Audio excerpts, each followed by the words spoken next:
Te escuchamos. A ver, ayer habíamos anticipado que se había dado una situación extraña que Bataglia había cortado de cuajo, porque había habido muchos rumores sobre por qué Villa, Cardona y Zambrano no jugaban de titulares frente a Newell's. Recordemos que ese partido debió jugarse el domingo se suspende por lluvia y en la formación del domingo los tres estaban como titulares. ¿Qué había pasado para que el martes por la noche los tres jugadores salieran del equipo titular? Habían empezado a correr muchísimas versiones. La versión más fuerte era que se habían agarrado directamente a trompadas estos tres jugadores contra otros jugadores de Boca en la concentración.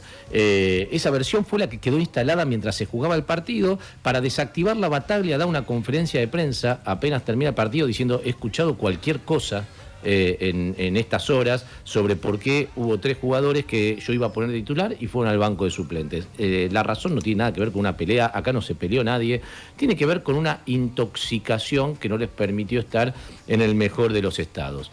Hasta ahí la información oficial.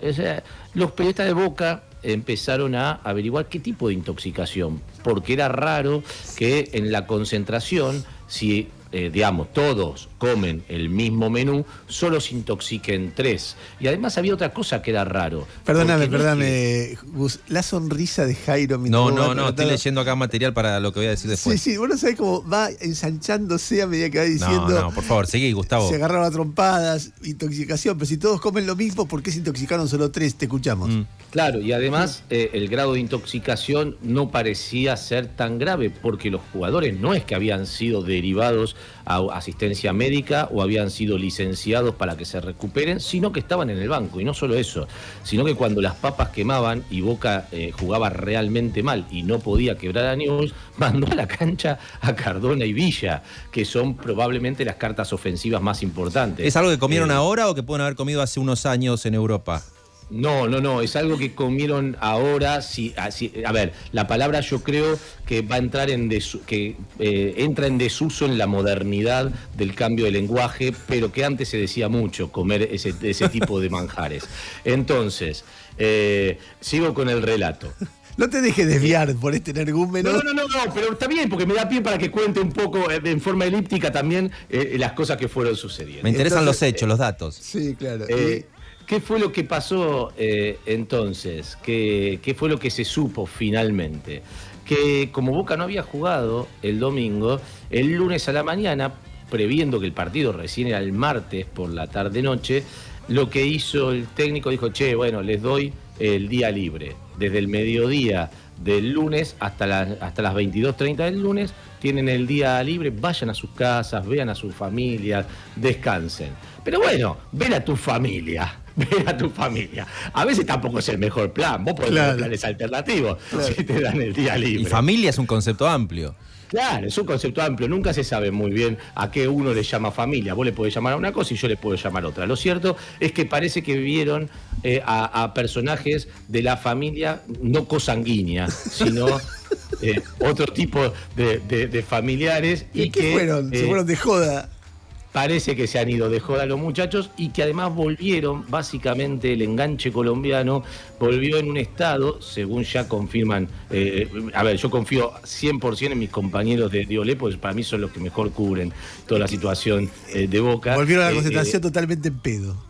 Sí, no quería decirlo en ese estado, pero sí, Cardona sobre todo. Y ese fue el motivo de por qué no estuvieron en la cancha. Lo que además... Bueno, es un tipo de intoxicación. Ayer se mostró un video, porque todos cuando veíamos el partido lo veíamos a Cardona que estaba medio dormido. Era una cosa muy insólita, lo mostraban, estaba como medio dormido en el banco de suplente. Pero después cuando lo manda a calentar para ponerlo en la cancha, ayer ESPN con una cámara exclusiva que tenía, muestra el gesto que le hace Cardona a Bataglia cuando le pasa por al lado, que es increíble. ¿Te acuerdas el gesto que hacíamos nosotros de chiquito tipo, qué hambre que tiene este, como para denostarlo un poquito, gesto de chiquito de 5 o 6 años. Bueno, le hace ese mismo gesto, Bataglia lo mira como diciendo, y te tengo que poner porque estamos 0-0, pero yo te mataría. Y bueno, finalmente los jugadores entran a la cancha, la información no oficial, pero ya casi te diría 100% confirmado, es que Boca no va a hacer uso de la opción por Cardona, se pudrió Boca con Cardona, así que no pagará los 5 millones de pesos y tratará de vender a los otros 2 jugadores. Todo esto enmarcado en lo que fue además una gran noticia para Boca ayer anoche y también para Estudiantes, que fue el triunfo de Talleres. Sí. El triunfo de Talleres pone a los dos directamente ya casi en la Copa Libertadores. ¿Por qué?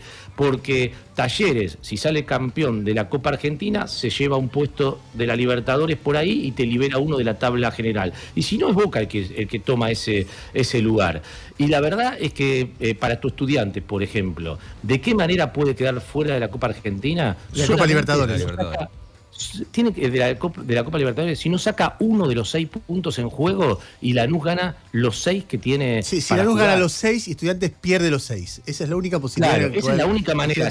Si bien hay mucha gente que dice, no, tiene que sacar 2 puntos. La diferencia de gol es tan grande de Estudiantes con respecto a Lanús que con sacar un solo punto de los 6 que tiene en juego y además obligando a Lanús a ganar los 6, con lo cual Estudiantes está además ya Estudiantes en la Copa juega Libertadores y la de Boca es una situación bastante similar porque en vez de uno debería sacar 2 y Boca juega con Arsenal y Central Córdoba y a menos que varios jugadores decidan imitar a los colombianos y al peruano. Uno de los dos, me parece que son 5 lugares para Libertadores y uno va al repechaje, con lo cual... Claro, bueno, sí, uno va al repechaje, pero el repechaje es una fase de la Copa Libertadores, no es un torneo aparte. Es la primera etapa de la Copa Libertadores. El 5 van a la fase de grupos y el último ingresa a la primera fase de la Copa Libertadores, que nosotros la llamamos repechaje, pero que técnicamente se llama primera fase de la Copa. Además, Estudiantes juega contra Gimnasia, que es un partido muy difícil, pero no suele perderlo, pero vamos a ver qué pasa.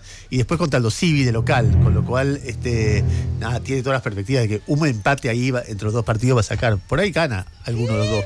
¿Quién te dice cómo vienen las cosas? Para cerrar la columna, yo creo que para Boca no es lo mismo entrar a la Copa Libertadores porque digamos, por la tabla general, aún si fuera a fase de grupos pasando a Estudiantes, que ganar la Copa Argentina. Me parece que el fin de año, si Boca no gana la Copa Argentina, va a hacer con estos actos de indisciplina bastante pesadito por la Bombonera. Muy bien, 8:18, ya estás, Jairo, estás tranquilo, estás bien. Informado, yo quería estar informado, tener el material, conocer la situación, todo lo que cuenta Gustavo me interesa. Es importante que Jairo esté bien porque nosotros vamos a ir a una tanda ahora y a la vuelta vamos a hablar con Jairo sobre un tema sobre el cual no se mete nadie. Hoy en tiempo récord, última sesión de las sesiones ordinarias de este año, me parece que es, ¿no? Va la legislatura porteña va a aprobar un montón de convenios inmobiliarios. Y en ciudades importantes como la Ciudad de Buenos Aires, los convenios inmobiliarios dan lugar a grandes negocios. Y hay 2 en particular que han sido muy discutidos. Uno, sobre todo en la costanera, es decir, en las torres que se van a hacer en la costanera norte. Y el segundo, una especie de, construcción de torres, no barrios cerrados, sino construcción de torres que se van a hacer también en la costanera sur, muy pegados al barrio Rodrigo Bueno y a Puerto Madero. Y hay muchas discusiones y la verdad que casi nadie se mete porque es la ciudad, porque hay mucho poder detrás, porque lo que fuere, porque muchos de los grandes medios miran lo que hace el gobierno nacional, pero no el gobierno de la ciudad, y nadie se mete en esto. Y meterse significa no hacer grandes denuncias, sino contar qué es lo que se discute, contar cuáles son las preguntas, contar si hay respuestas, cuáles son las respuestas, y esto vamos a hacer después de la tanda con Jairo Strache, así que si tienen un ratito, quédense.